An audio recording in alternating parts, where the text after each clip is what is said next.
Welcome students to the physics online classes.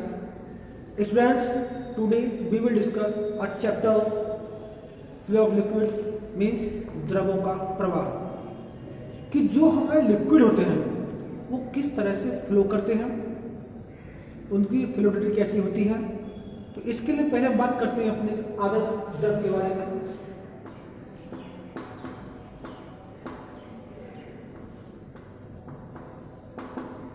आदर्श द्रव means ideal liquid.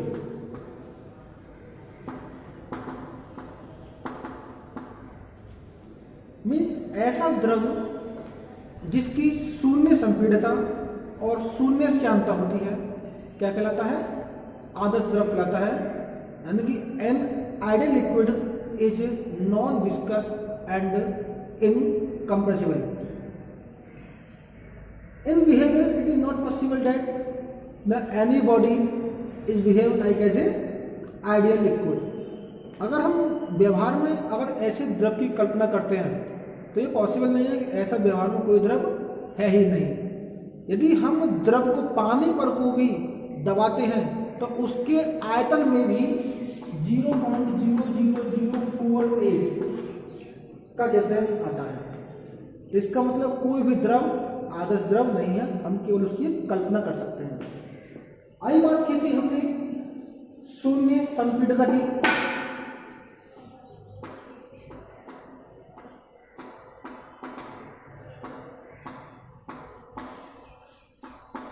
शून्य संपीडता यानी कि इनकम्प्रेसिबिलिटी, यानी कि ऐसा लिक्विड जिसको दबाने पर उसके आयतन में बिल्कुल भी चेंज ना है, कोई परिवर्तन ना हो, तो ऐसे द्रव को ये जो कहलाते हैं उसको कहते हैं हम शून्य संपीडिता।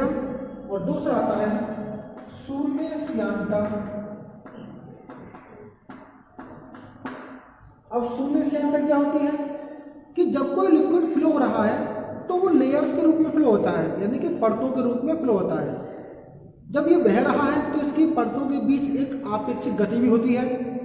जब आपेक्षिक गति होती है तो इसके अकॉर्डिंग एक स्पर्श रेखीय घर्षण बल लगता है। तो यदि वो घर्षण बल 0 है तब हम उसको कहते हैं शून्य श्यानता। यानी कि किसी बहने वाले द्रव की परतों के बीच जब लगने वाला स्पर्श रेखीय घर्षण बल शून्य होता है तब वो उसकी शून्य श्यानता कहलाती है। नेक्स्ट बात करते हैं हम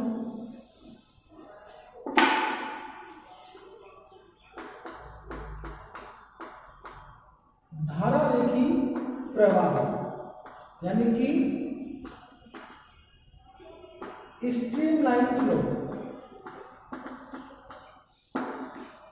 अब धारा रेखी प्रवाह क्या होता है? सपोज कीजिए आपके पास कोई क्या है, एक नली है, कोई पाइप है और इसमें लिक्विड फ्लो हो रहा है।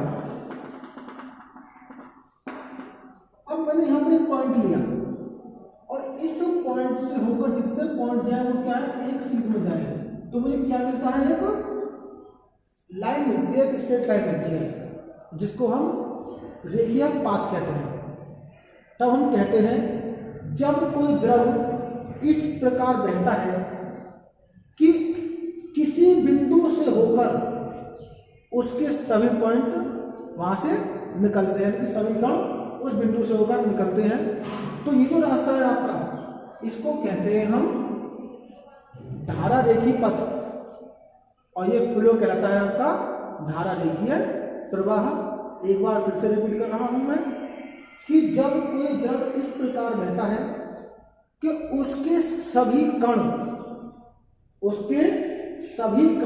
एक बिंदु में वो होकर एक लाइन में गुजरते हैं, तो ऐसे प्रवाह को धारा रेखी प्रवाह कहते हैं। अब इसके बाद जब ये फ्लो में बह रहा है, इसका प्रवाह धारा रेखी प्रवाह है, तो इसी के बाद आपका प्रक्षुब्ध प्रवाह या जो कहते हैं हम विक्षुब्ध प्रवाह, टर्बुलेंट फ्लो।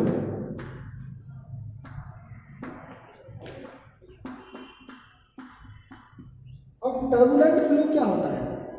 ऐसा प्रवाह यानी किसी द्रव का ऐसा प्रवाह जिसमें उसके कणों की गति अनियमित या फिर टेढ़ी मेढ़ी हो जाती है।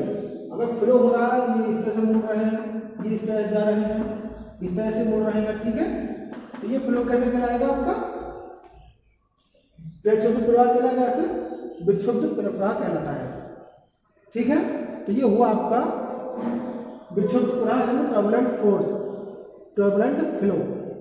ऐसा प्रवाह जिसमें द्रव के कण अनियमित गति करते हैं, जैसे कि आपकी भंवर धारा, उसमें लिक्विड की कोई एक डायरेक्शन नहीं होती है, तो वो होता है आपका प्रक्षुब्ध प्रवाह। नेक्स्ट आता है आपका क्रांतिक वेग।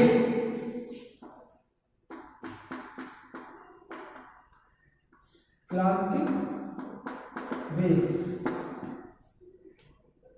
अब क्रांतिक वेग क्या होता है? सपोज कीजिए आपको कोई फ्लड बह रहा है, तो उसकी एक मैक्सिमम लिमिट होगी जहां तक वो अपने धारा रेखीय प्रवाह में बहेगा, तो वही जो उसकी मैक्सिमम वेलोसिटी है उसके लिए उसका क्रांतिक वेग कहलाता है।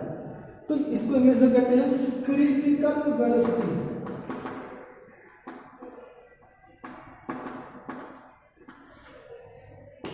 मीन्स किसी द्रव का वह अधिकतम वेग जहां तक उसका धारा रेखीय प्रवाह बना रहता है, क्रांतिक वेग कहलाता है। और ये निम्न राशियों पर निर्भर करता है, जैसे कि जो आपका क्रांतिक वेग है BC, जो उसका द्रव है उसकी श्यानता गुणांक के अनुक्रमानुपाती होता है। जो उस द्रव का घनत्व है उसके व्युत्क्रमानुपाती होता है, और जिस नली में बह रहा है उसके व्यास के भी व्युत्क्रमानुपाती होता है, यानी BC प्रोपोर्शनल टू 1/d। जब इन टर्म्स को हम एक साथ लेते हैं, BC proportional to eta upon rho into D, जहां पर ईटा क्या है आपका द्रव का श्यानता गुणांक है, रो उस द्रव का घनत्व है, और डी उस नली का व्यास है जिससे वो द्रव निकल रहा है। और BC is equal to R E eta upon rho into D, जहां पर आपका आर ई क्या है? रेनॉल्ड संख्या है, तो यहां से हम आर ई निकाल सकते हैं। R E equal to BC rho D upon eta. ठीक है गाइस, तो ये होता है आपका R E eta, Reynold number. यानी कि अगर हम कहते हैं कि अगर उस द्रव का वेग रेनॉल्ड संख्या 2000 है, तो 2000 तक क्या होगा? उसका वेग है तो वो एक धारा रेखीय प्रवाह बहेगा। लेकिन जब उसका वेग 2000 से 3000 तक रहता है, तभी भी उसका वेग क्या होता है? एक तरह से स्थिर रहता है। लेकिन जब रेनॉल्ड संख्या 3000 हो जाती है या फिर 3000 से बड़ी संख्या होती है, तब उसका प्रवाह विक्षुब्ध प्रवाह हो जाता है, टर्बुलेंट फ्लो हो जाता है। ठीक है गाइस।